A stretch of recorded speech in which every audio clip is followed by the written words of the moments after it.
네, 안녕하세요 여러분. 지난 시간에는 성령님의 적용 사역에 대해서 구체적으로 무엇이 있는지를 배웠습니다. 성령님께서 효력 있는 부르심과 또 믿음을 일으켜 주심, 그리스도와의 연합을 통해 구속을 우리에게 적용해 주신다라는 걸 배웠었죠. 오늘은 그 적용 사역의 첫 번째 단계인 효력이 있는 부르심에 대해서 좀 세세하게 보도록 하겠습니다. 여러분 이런 경험 있으신가요? 같은 설교를 들었는데 어떤 사람은 깊이 감동받고 또 어떤 사람은 전혀 마음이 움직이지 않는 경우 말이죠. 복음이 선포될 때 모든 사람이 듣지만 모든 사람이 믿지는 않는다는 것. 여기서 효력 있는 부르심의 이 필요성과 또 우리가 그것에 대해 알아야 할 필요가 있겠습니다. 성령님께서는 두 가지 방식으로 우리를 부르십니다. 외적인 부르심 그리고 내적 부르심입니다. 외적 부르심은 모든 사람에게 주어지는 겁니다. 설교 자리에서 성경을 통해 하나님의 말씀이 선포되죠. 그렇지만 내적 부르심, 즉 효력 있는 부르심, 그것을 입은 자들에게만, 이 선택된 자들에게만 구속이, 복음이 들려지고 적용이 되게 됩니다. 오늘 우리는 이 효력 있는 부르심이 어떻게 우리 마음에 역사하는지, 그리고 왜 이것이 우리 구원에 있어서 절대적으로 필요한지 함께 알아보겠습니다. 31문 함께 읽어볼까요? 여러분, 효력 있는 부르심이 무엇입니까? 효력 있는 부르심은 하나님의 성령이 하시는 일로서 우리의 죄와 비참함을 깨닫게 하시고 우리의 마음을 밝게 하여 예수님을 알게 하시고 우리의 의지를 새롭게 하셔서 우리로 하여금 복음 가운데 값없이 주시는 예수님을 영접하도록 우리를 설득해 믿게 하시는 것입니다. 네, 답이 좀 길죠? 그렇지만 여기서 우리는 이 답변에서 우리는 효력 있는 부르심의 세 가지 과정을 볼 수 있습니다. 먼저 죄와 비참함을 깨닫게 하시고 그리고 마음을 밝게 하여서 예수님을 알게 하시고 그로 인해 의지를 새롭게 하여 믿게 하는 것, 그것이 효력 있는 부르심의 과정이다라 말할 수 있겠습니다. 네, 이것의 성경적 근거 에스겔 36장 26절 27절의 말씀을 들 수 있겠습니다. 새 영을 너희 속에 두고 새 마음을 너희에게 주되 너희 육신에서 굳은 마음을 제거하고 부드러운 마음을 줄 것이며 또 내 영을 너희 속에 두어 너희로 내 율례를 행하게 하리니. 네, 이 말씀은 성령님의 놀라운 변화 사역을 보여줍니다. 굳은 마음을 제거하시고 부드러운 마음을 주신다라는 건 우리가 복음에 대해 반응할 수 있게 만드신다는 거죠. 새 영과 새 마음을 주신다는 것도 완전히 새로운 영적 생명을 창조하신다라는 겁니다. 이것이 조금 이따 배울 중생, 즉 거듭남입니다. 내 영을 너희 속에 두어라는 말씀은 성령님께서 우리 안에 거하시면서 지속적으로 역사하신다는 거죠. 여기서 중요한 건 이 모든 것이 성령님이 하시는 일이라는 겁니다. 우리가 스스로 죄를 깨닫고 예수님을 알고 믿게 되는 것이 아니라 성령님께서 우리 안에 이 모든 변화를 일으키신다는 것입니다. 효력 있는 부르심이 구원의 전체 과정에서 어떤 위치에 있는가, 이 구원의 여정, 도표를 통해 살펴보겠습니다. 화면에 보시는 이 구원의 여정은요, 신학자들이 논리적으로 정리한 것으로 구원의 서정이라고 부르기도 합니다. 여기서 중요한 것은 이것이 시간적인 순서가 아니라 논리적인 순서라는 점이죠. 어떤 것들은 동시에 일어나기도 한다는 걸 여러분 먼저 꼭 염두해 주시기 바랍니다. 먼저 효력 있는 부르심 단계를 보겠습니다. 첫째로 소명입니다. 복음이 차별 없이 모든 죄인들에게 설교를 통해 말씀을 통해서 선포가 됩니다. 이것은 외적인 부르심으로 모든 사람이 듣게 되죠. 그리고 두 번째로 중생입니다. 성령님께서 죄인 안에서 새 마음을 창조하실 때 그때만 인간은 구원의 복음을 진정으로 들을 수 있게 되죠. 이것이 바로 내적 부르심, 효력 있는 부르심입니다. 다음으로는 회심 단계입니다. 회개는 죄에서 돌이키는 것이고요.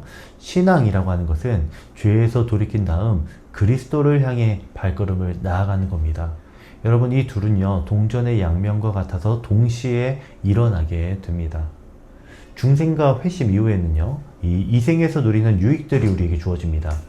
칭의라는 건 죄인이 그리스도를 신뢰할 때 즉시 그리고 영원히 의인으로 받아들여진다는 거죠. 양자됨은요, 하나님의 가족, 일원이 되는 겁니다. 그리고 성화는 평생에 걸쳐 점진적으로 거룩해져 가는 과정을 의미합니다. 거기서 끝이 아닙니다. 죽음 후의 유익도 우리에게 옵니다. 영화는 그리스도께서 다시 오실 때 영혼과 몸이 완전해지고 거룩해진다는 겁니다. 네, 이 도표를 보면서 우리가 깨달을 수 있는 건요, 효력 있는 부르심이 모든 구원의 시작점이라는 겁니다.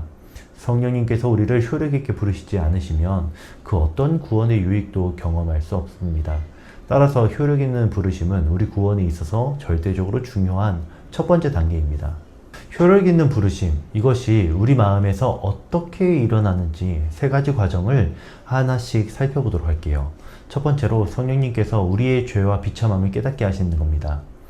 이것은 마치 시력이 회복된 맹인과도 같습니다. 갑자기 눈이 밝아져서 지금까지 보지 못했던 것들을 보게 되는 거죠. 마찬가지로 우리는 영적으로 눈이 열려서 나에게 있는 이 죄성과 죄책감을 깊이 깨닫게 됩니다. 내가 하나님 앞에서 정말 죄인이구나. 내가 심판받아 마땅한 존재이구나. 내 힘으로는 도저히 구원받을 수 없구나 라는 깨달음이 마음 깊이 일어나게 됩니다. 두 번째로 성령님께서는 우리의 마음을 밝게 하여서 예수님을 알게 하십니다. 죄와 비참함을 깨달은 마음에 이제 복음의 영광스러운 메시지가 들어오게 되죠. 예수님이 바로 내가 필요한 구원자이시구나. 그분이 내 죄를 위해 죽으셨구나. 이것은 시력을 회복한 맹인이 처음으로 일몰의 아름다운 장관을 보는 것과 같습니다. 영광스러운 복음의 메시지가 우리 마음에 생생하게 다가오게 되는 것, 성령님의 효력 있는 부르심 때문입니다. 세 번째, 성령님께서는 우리의 의지를 새롭게 하셔서 결국 믿게 하십니다. 이건 여러분 강요가 아니죠. 변화된 본성이 자연스럽게 그리스도를 원하게 되는 겁니다. 마치 목마른 사람이 물을 보면 자연스럽게 마시고 싶어 하는 것처럼 영적으로 목마른 우리가 그리스도를 간절히 원하게 됩니다. 그래서 우리는 자신의 죄를 회개하고 예수 그리스도를 구주로 믿게 되는 거죠. 이건 억지가 아니라 자원하는 마음에서 기쁨으로 나오는 겁니다. 사도행전 26장 18절의 말씀처럼 성령님께서 우리의 눈을 활짝 열어 어둠에서 빛으로 사탄의 능력에서 하나님께로 돌아서게 합니다. 이 세 과정이 완벽하게 조화를 이루는 겁니다. 죄를 깨닫게 하시고 구원자 예수 그리스도를 보게 하시며 결국 믿게 하시는 것, 이 모든 것이 성령님의 한 번의 역사로 이루어지게 됩니다. 이것이 바로 효력 있는 부르심의 놀라운 과정이죠. 성령님께서 우리 마음에 일으키시는 완전하고 확실한 변화입니다. 이제 많은 사람들이 궁금해할 만한 핵심 질문을 좀 다뤄볼게요. 왜 어떤 사람은 믿고 어떤 사람은 믿지 않는가? 같은 교회에서 같은 설교를 듣고 같은 복음을 전해 들었는데 어떤 사람은 가슴 깊이 받아들여 회개하고 어떤 사람은 전혀 마음이 움직이지 않습니다. 이 차이의 원인이 복음 자체에 있을까요? 아닙니다. 복음은 누구에게나 동일하게 선포됩니다. 복음 자체에는 아무런 문제가 없습니다. 그렇다면 더 선한 본성을 가진 사람이 믿는 걸까요? 그것도 결코 아닙니다. 성경은 에베소서 2장 1절 말씀을 통해 모든 사람이 본질상 허물과 죄로 죽었다라고 말하고 있습니다. 모든 사람이 영적으로 동일한 상태에 있습니다. 전적으로 타락하여서 스스로는 하나님을 찾을 수 없고 복음을 받아들일 수 없는 상태이죠. 자신의 자연적인 의지와 욕망을 통해 복음을 받아들인 사람은 단 한 명도 없습니다. 모든 사람이 동일하게 무능력한 상태입니다. 그렇다면 진짜 이유는 무엇일까요? 바로 성령님의 효력 있는 부르심의 차이입니다. 복음을 받아들이는 사람들은 성령님의 효력 있는 부르심을 받은 사람들이죠. 성령님께서 그들의 마음을 열어주시고 새 마음을 주셨기 때문에 복음에 반응할 수 있게 된 겁니다. 중요한 건 순서입니다. 성령님께서 먼저 중생시키시고 그 결과로 효력 있는 부르심에 응답하게 되는 거죠. 믿음이 중생을 가져오는 것이 아니라 중생이 믿음을 가능하게 하는 겁니다.